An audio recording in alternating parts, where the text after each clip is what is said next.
Hello friends, ഇന്ന് വന്നിരിക്കുന്ന ഗംഭീരമായൊരു അപ്ഡേറ്റാണ് നമ്മുടെ സ്വന്തം കൃഷാന്ത് ആർക്കയുടെ മൂവി. അതാണ് മസ്തിഷ്ക മരണം. എൻ്റെ മോൻ അതിൻ്റെ ട്രെയിലർ ഒരു 15 മിനിറ്റ് മുമ്പ് വന്നായിരുന്നു. അയ്യോ, ഒരു രക്ഷയില്ല സാധനം. കാരണം മലയാളത്തിൻ്റെ ലെവൽ അങ്ങനെ വേറെയാണെന്ന് വീണ്ടും വീണ്ടും വീണ്ടും ഞങ്ങൾ പ്രൂവ് ചെയ്യുന്ന വരില്ലേ, അതാണ്. ഇനി വരാൻ പോകുന്ന മൂവി എന്ന് പറയുന്നത് ഒരു സയൻസ് ഫിക്ഷൻ ബേസ്ഡാണ്, ഇല്ലെങ്കിൽ ഏലിയൻസും അതും ഇതൊക്കെ ആയിട്ട് വരുന്ന മൂവീസാണെന്ന്. അതിൽ ഇതുവരെ മുമ്പ് വന്നിട്ടുള്ള മൂവി നോക്കുന്ന ഏലിയൻസൊക്കെ എനിക്ക് എങ്ങനെ ശരിയാക്കി വന്നിരിക്കുന്നത്. അതിനുശേഷം എന്താ വീണ്ടും ഒരു മൂവിയാണ് കൃഷ്ണാന്ത് ആർക്കയുടെ മസ്തിഷ്കം മരണം. അതിനുശേഷം ഇനി വരാൻ പോകുന്നത് വാലയോ അങ്ങനെ വളം വരാൻ പോകുന്നുണ്ട്. പിന്നെ കുറേ അധികം നമ്മളിപ്പോൾ സയൻസ് ഫിക്ഷൻ റിലേറ്റഡ് ആയിട്ട് മൂവീസ് ഇവർ അനൗൺസ് ചെയ്തിട്ടുണ്ട് കുറേ. എന്തായാലും ഇതൊക്കെ തന്നെ ഗംഭീരമായൊരു പ്ലോട്ടോട് കൂടിയാണ് മലയാളത്തിൽ വരാൻ പോകുന്നത്. ഇതൊക്കെ തന്നെ എങ്ങനെയാണ് നമ്മൾക്ക് ഇതൊക്കെ സുപരിചിതമാണ്. കാരണം മലയാളികൾ ഈ കാണാൻ സിനിമകളിൽ ഏലിയൻസും അതൊന്നും കാണാൻ സിനിമയല്ല. അവരെന്താ പറയുക, ഇറാനിയൻ മൂവി പോലും ഇരുന്ന് സബ്ടൈറ്റിലിരുന്ന് കാണുന്ന ടീമുകളാണ് നമ്മൾ. മൂവി നല്ലതാണ്, എവിടെ വേണമെങ്കിലും നമ്മൾ ഏത് ലാംഗ്വേജോടെ ഇരുന്ന് കാണും. അതാണ് മലയാളി. അപ്പോൾ എന്തായാലും ഈ ഒരു സിനിമയൊക്കെ വന്നു കഴിഞ്ഞാൽ ഇവിടെ അങ്ങനെ പ്രശ്നമൊന്നും ഉണ്ടാവില്ല. കാരണം ഇവിടുത്തെ ആളുകളുടെ ടേസ്റ്റേ വേറെയാണ്. ഇവിടുത്തെ ആളുകൾ ഏത് കൊടുത്താലും അവർ കഴിച്ചു പോകും. അതാണ് നമ്മുടെ മലയാളിയുടെ ഒരു പ്രത്യേകത. പക്ഷേ ഇതേ സമയത്ത് മറ്റു ഇൻഡസ്ട്രി ആണെങ്കിൽ നടക്കില്ല. പക്ഷേ ഇതിൻ്റെ ഓരോ ട്രെയിലർ കണ്ടപ്പോൾ എനിക്ക് അതിശയം എന്ന് പറഞ്ഞാൽ എന്താ ഒരു ട്രെയിലർ കട്ട് ചെയ്തിരിക്കുന്നത്. കാരണം അമ്മാതിരി അമാനുഷികമായിട്ടാണ് ട്രെയിലർ കട്ട് ചെയ്തിരിക്കുന്നത്. ഓരോ സീക്വൻസിൽ വരുമ്പോൾ അതിനനുസരിച്ച് മ്യൂസിക് സ്കോർ ചെയ്യുന്നതിൻ്റെ മോനെ ഒരു രക്ഷയില്ല.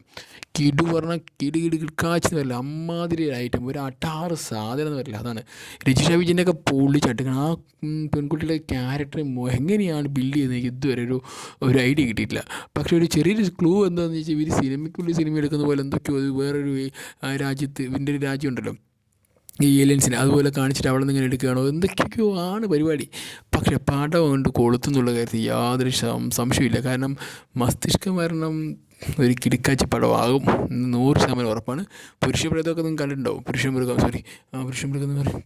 പുരുഷപ്രേതം ആ സിനിമ ഞാൻ കണ്ടിട്ട്. പിന്നെ ആവാസവിയോഗം എനിക്ക് ഭയങ്കര ഇഷ്ടപ്പെട്ട ഒരു സിനിമയാണ് ആവാസവിയോഗം. അതിലൊരു പടം കണ്ട് നമുക്കൊരു ഡോക്യുമെൻ്ററി പോലെ ഫീൽ ചെയ്യുന്നു. പക്ഷേ പടത്തിൻ്റെ ക്ലച്ചിട്ട് ഒരു ഗിയറിട്ട് പോക്കുന്നൊരു പോക്കുണ്ട്, ടോപ്പ് ഗിയറിൽ അതങ്ങനെ പോകും. അതിൻ്റെ ഒരു പോക്ക് എൻ്റെ മോനെ, ശരിക്കും പടം ഇങ്ങനെയൊക്കെ ബ്രില്യൻസായിട്ട് എടുക്കാൻ പറ്റുന്ന കൃഷ്ണാന്തിൻ്റെ ആ സിനിമ കണ്ടപ്പോൾ ഞാൻ കിളി പോയി. ഈ പുരുഷപ്രേതമൊക്കെ എന്തുകൊണ്ട് ഇത്രമാത്രം നമുക്ക് പോപ്പുലർ, കാരണം 7.2 ഉണ്ട് ഇതിൻ്റെ റേറ്റിംഗ്. പക്ഷേ എന്നാലും കിടുവായിരുന്നു. പക്ഷേ അത്ര കണ്ട് നമ്മൾ തിയേറ്ററിലൊക്കെ ഓടി നിൽക്കാൻ അറിയത്തില്ല. പക്ഷേ അത് OTT വന്നപ്പോൾ കുറച്ചുകൂടി ഇതിൻ്റെ ശ്രദ്ധ കിട്ടിയതാണ് ഞാൻ വിശ്വസിക്കുന്നത്. കാരണം അത്രമാത്രം പോപ്പുലാരിറ്റി വരുന്നത്. ദർശന രാജേന്ദ്രൻ്റെ കിടുവായിട്ടുള്ള പെർഫോമൻസ് എനിക്ക് ഭയങ്കര ഇഷ്ടം. ആ കുട്ടീൻ്റെ ഒരു ക്യാരക്ടറിലൊന്നും ആ ഒരു വേരിയേഷൻ ഉണ്ടല്ലോ, അടിപൊളിയായിരുന്നു. പക്ഷേ ഇതിൽ അതേപോലെ തന്നെയാണ് രജിഷ വിജയനെ കാണിച്ചിരിക്കുന്നത്. രജിഷ വിജയൻ ഒരു അൾട്ടിമേറ്റ് നമ്മളിപ്പം കണ്ടിട്ടുള്ള പല സിനിമകളിലുണ്ടല്ലോ, അതുപോലെയൊക്കെ ഒരു ഹോളിവുഡിൽ കാണുമ്പോൾ ഉണ്ടാകുന്ന ഒരു വേരിയേഷൻസ് ഉണ്ടല്ലോ, അതൊക്കെ കീടുവാണ്. പക്ഷേ ലോകയിലൊക്കെ വന്നിട്ട് നമ്മുടെ ശാന്തി ബാലേന്ദ്രനൊക്കെ അടിപൊളിയാണ്. കാരണം അവരുടെയൊക്കെ ഒരു ആ കുട്ടീനെ കാണിച്ചിരിക്കുന്ന രീതി പറഞ്ഞാൽ ഏലിയനൊക്കെ ആയിട്ട് എന്തൊക്കെയോ കണക്റ്റഡ് ആയിട്ടാണ്. അപ്പോൾ അതുകൊണ്ട് തന്നെ പടത്തിൻ്റെ ഓരോ വിഷ്വൽ ഞാൻ ട്രെയിലർ കണ്ടപ്പോൾ എനിക്ക് കിളി പോയി പോലെ. കാരണം ഇമാതിരി ട്രെയിലർ ചിലപ്പോൾ ഞാൻ ജീവിതത്തിൽ ആദ്യമായിട്ട് ഇങ്ങനെ കണ്ടിരിക്കും. ഗഗനചാരിക്ക് പോലും ഇത്രയും ഒരു എക്സൈറ്റ്മെൻറ്റ് ഞാൻ കാണിച്ചില്ല. പക്ഷേ Gaganachari one of the best ever time movie ആയിട്ട് എനിക്ക് തോന്നി. പിന്നെ ഇങ്ങനെയൊക്കെ കൊച്ചിനെ കാണിക്കാൻ പറ്റുന്ന ഒരു VFX പറഞ്ഞാൽ ചെറിയ കാശിൽ ഞങ്ങൾ അത്രയും കിട്ടുക്കാച്ചി VFX കൂടെ സെറ്റപ്പാക്കി ചെയ്തു. VFX CG ഒക്കെ സെറ്റ് ചെയ്തൊരു സംഭവമാണ്. അതുപോലെ തന്നെ ഇതിൽ വരുമ്പോൾ എനിക്ക് മനസ്സിലാവാത്ത ഈ ഓരോരോ ഷോട്ടുകളും വളരെ വ്യത്യസ്തമായിട്ട് വളരെ ഒരു തീമാറ്റിക് ബേസിൽ വെച്ചിട്ട് ഒരു കിടുക്കാച്ചി ഇതിൻ്റെ ഇടയ്ക്ക് ഒരു സീനുണ്ട്, ഒരു കണ്ണിങ്ങനെ ചിമ്മി പോയത്. ആ സീനിലും ആ ഒരു സീനിൻ്റെ ക്വാളിറ്റി, അതിൻ്റെ പിന്നെ ഒരു മ്യൂസിക് കൊടുത്തൊരു വേർഷൻ ഉണ്ട്. എൻ്റെ മോനെ എന്തൊന്നാണ് കൃഷ്ണനൊക്കെ ശരിക്കും കാണിച്ചെന്ന് ഒരു ഐഡിയ ഇല്ല. കാരണം ഈ സിനിമ തിയേറ്ററിൽ ഫസ്റ്റ് ഡേ കാണണം എന്നുള്ളത് എൻ്റെ ഏറ്റവും വലിയ ആഗ്രഹം കൂടിയാണ്. കാരണം ഇമ്മാതിരി സിനിമയിൽ നമ്മൾ തിയേറ്ററിൽ കണ്ട് എക്സ്പീരിയൻസ് ചെയ്തില്ലെങ്കിൽ വളരെ മോശമായി പോകും. കാരണം പല സിനിമകളും ഇതുപോലെ കാണാൻ പറ്റാതെ പോയി. അതുകൊണ്ട് ഈ സിനിമ എന്തായാലും കാണണം എന്ന് തോന്നുന്നു. കാരണം പല സിനിമകളും ഉദ്ദേശിച്ച് വരുന്നില്ല, നമ്മുടെ ഇതിന് മുമ്പ് ഇറങ്ങിയിട്ടുള്ളൊരു സിനിമയൊക്കെ ഉണ്ടായിരുന്നു കുറച്ച് നല്ല.